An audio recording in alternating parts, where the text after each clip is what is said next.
Aujourd'hui, on se retrouve avec une recette de tarte flambée, alsacienne, mais un petit peu, revisitée. Là, je vous montre, elle est croustillante et bien dorée. Voilà, on voit bien que tous les aliments sont bien cuits et nous allons passer en cuisine.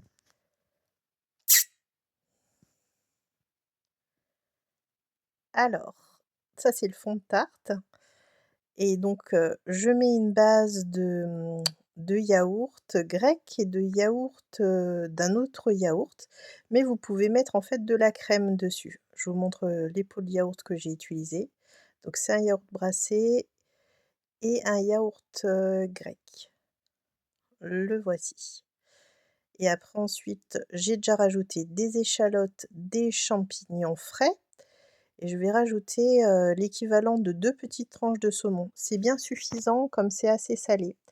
Mais vous pouvez rajouter, dessus tout ce que vous voulez, hein. Si vous êtes végétarien, vous pouvez mettre un yaourt végétal, des légumes, enfin tout ce que vous voulez dessus. En Alsace, ils mettent, des lardons avec, des oignons. Moi, j'ai mis des échalotes, mais ça, c'est à votre convenance.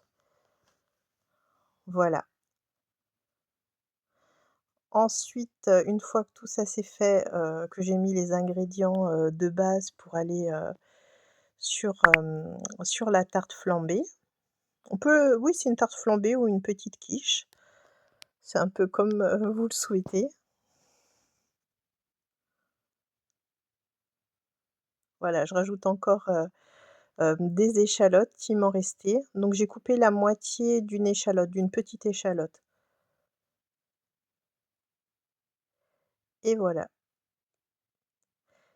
et ensuite, je vais rajouter l'élément, je pense que je vais mettre, du poivre. Oups! J'ai un peu trop mis de poivre, donc du coup, je vais en retirer un petit peu, sinon ça va être trop fort en bouche, quand je vais manger. Donc voilà, là j'ai mis le poivre. Maintenant je mets du gruyère et là encore, ben, en Alsace, ils font ça avec du gruyère, mais vous pouvez mettre le fromage de votre choix, même du fromage de brebis, un fromage, le fromage que vous souhaitez. Mais c'est bien avec le gruyère, comme ça gratine. Je rajoute du persil déshydraté et voilà, l'ensemble. Voilà à quoi ça ressemble.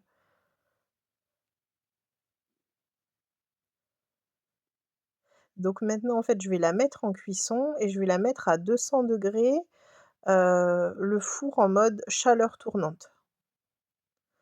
Voilà, donc je vais la laisser cuire à peu près 20 minutes et là, en fait, ben, c'est fini. Elle est toute gratinée, donc je vais pouvoir la sortir du four et passer à la dégustation. Comme vous voyez, elle est bien, bien gratinée et bien grillée, mais en dessous, je vais vous montrer, elle est pas brûlée. Donc je vais quand même couper une part pour, bah,